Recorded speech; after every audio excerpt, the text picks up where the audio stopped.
Hey everybody, Reverend Reagan here. Today we are going to talk about altar guild duties under COVID-19 guidelines.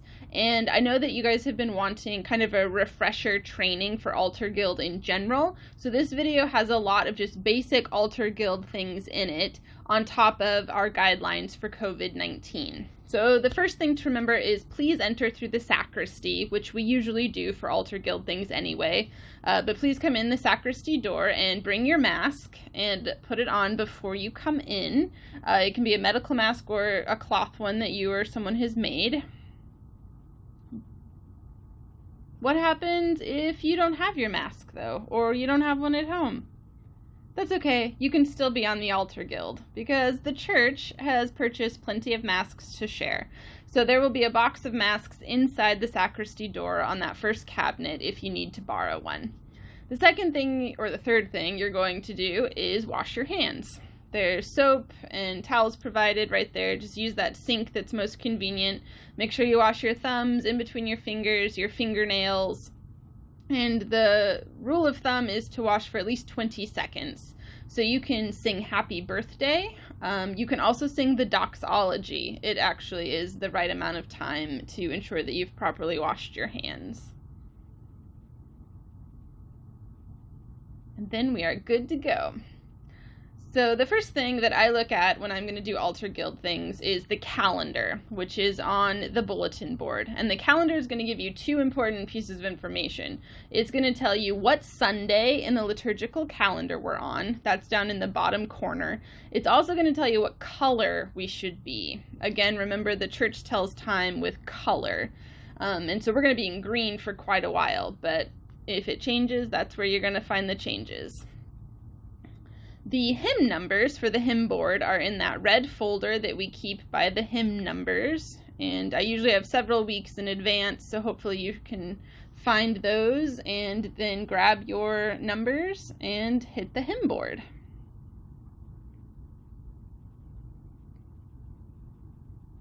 So at the top, you're going to put what Sunday of the liturgical calendar we're on, and again, that comes from the calendar on the bulletin board. And right now we've entered the really long seasons after Pentecost. So we're on the third Sunday after Pentecost for this Sunday, June 21st. And we will just be counting Sundays after Pentecost all the way up until Advent. So quite a while. Minus any feast days that pop in, like All Saints' Day, for example. Then you can just slide the hymn numbers in and just put them in the order that they'll be played. And because of where the posts are in our church, if the hymn numbers can go on the far right side of the board, everyone can see them. Again, double check from the calendar what color we're supposed to be and make sure the altar or the lectern hangings match. Next, we're going to fill some candles. So in the cabinet above the sink, we have several containers of oil. There's also bigger bottles to refill the smaller bottles. But pick whichever bottle of oil that you like to use and head to the sanctuary, where I find it easiest to pull the candles down and to place them somewhere where there's a lot of sunlight so that you can see as you're filling them up. You just unscrew the top and you'll see there's a really long wick in there, but you can actually pull the whole top kind of to the side so that you can see inside well enough to pour the oil in and see when it's full. And you can really fill them all the way to the brim, just enough to where they're not going to spill over when you put the wick back in.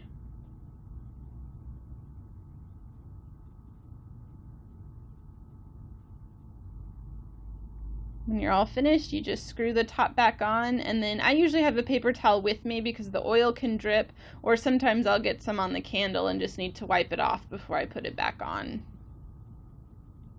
So that's all the duties that you need to do if we're having a morning prayer service, which we have been lately. Now we're going to enter into things for Holy Communion. And the first thing I'm going to talk about are the three different linens that we'll be using. The first is the corporal, which is actually Latin for corpse because it holds the body of Christ. So it's the one that goes under the chalice.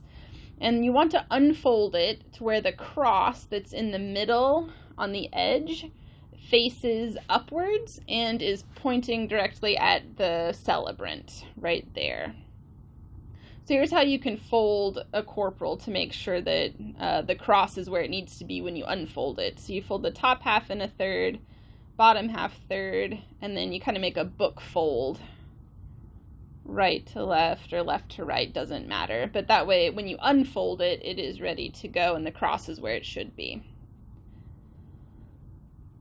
Now the two other linens that we use in Eucharist are the purificator and the lavabo towel. You can tell these two apart easily because of where the crosses are. On the purificator, the cross is right in the center. On a lavabo towel, it's down on the edge. So the purificator is what is actually used for communion, and it's what goes on top of the chalice with the cross up when you're building the stack. And ultimately, that will be what is used by the Eucharistic ministers to wipe the lip of the chalice as they are giving out the wine.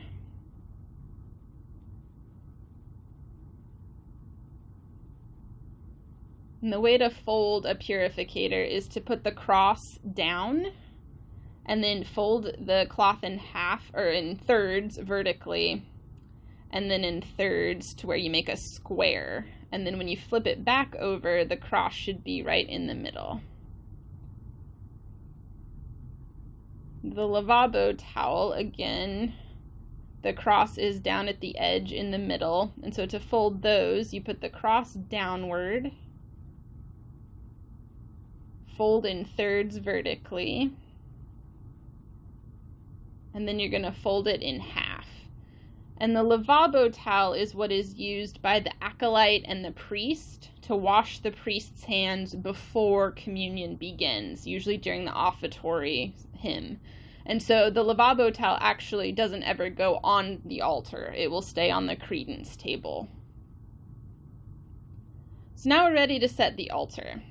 You'll notice there's the missal, which is the book that the priest reads from, and the missal stand. And that can go on either side. The priest will move it to where they need it to be. So as long as it's on the altar, you don't need to worry about it. First comes the corporal, then, which we just folded. So we will unfold it and make sure that that cross is facing upward and is closest to the priest. And you should bring that all the way to the edge. The real big reason to have this is it can catch any breadcrumbs or wine.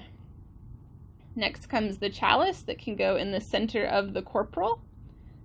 Then the purificator, which we just folded. The cross is in the middle and it goes facing upward. On top of the purificator goes the paten, or the plate that holds the bread. On top of this, we put the priest's host, which is the rather large wafer that the priest will actually break in half during the fraction. So that goes on top of the paten.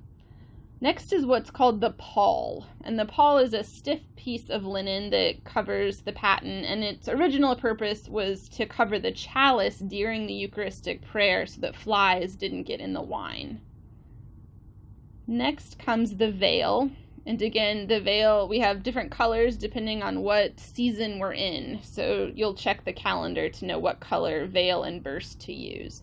And the veil's a little bit tricky. It can take some practice. Ultimately, you're kind of building a tent.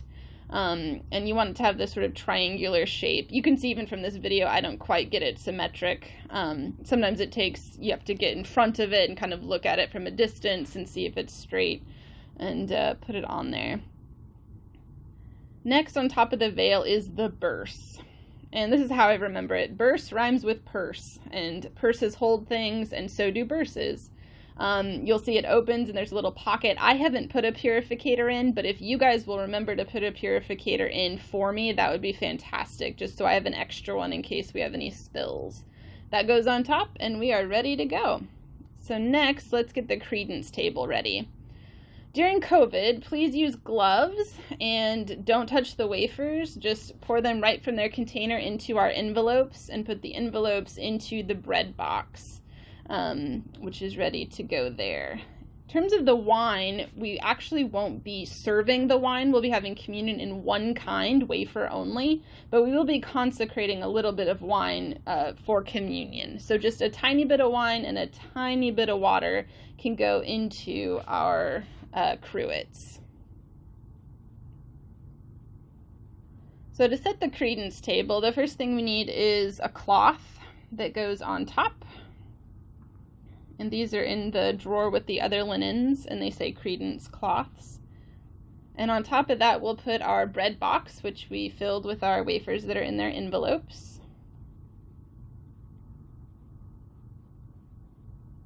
And then we have the lavabo bowl and the lavabo towel. And again, you can see that cross is on the edge. It's folded in half. This is what the acolyte will hold while they wash the priest's hands before communion begins. Now, we're going to put it out. I won't actually use that for quite a while. I will actually go into the sacristy and wash my hands with soap and water before distribution. But we're traditionalists, so we're going to put it in there. For the cruets, on the top handle, one is painted pink. That one holds the wine. If we do not have an acolyte, then the handles can face outward. That way I can just grab them and go right to the table with them. If we have an acolyte, then you can put the handles inward. That way the acolyte can grab them and hand me the handles when it's time to set the table. And that's a detail that Grace has been doing a while, but it doesn't matter if that tradition gets broken. One of the other things the Altar Guild usually does is we have our tabernacle or aumbry, and it's empty right now. But normally we would keep the reserved or leftover consecrated bread and wine in there. And if there is leftover consecrated elements, then we need our candle, our sanctuary light, to be burning. And so if you check it and it looks low, you can replace it with the candles that are under the light switch in the sacristy. There's a box of them there. Finally, at the end of the service, we are going to thoroughly wash all of the communion vessels with soap and water. We don't want to risk any risk of catching anything. It will not hurt the silver, but just give those thorough washings as you complete your Altar Guild duties. Please remember, this is most of the Altar Guild duties, but not all of them. If you have questions, please let me know. We do have an Altar Guild handbook that we put together, and I know that this doesn't replace in-person trainings, but it is just helpful for you to have at home. So let me know what other questions you have, or if I've forgotten anything, and I'd be happy to answer those questions. Thank you so much for serving, and I can't wait to see you soon.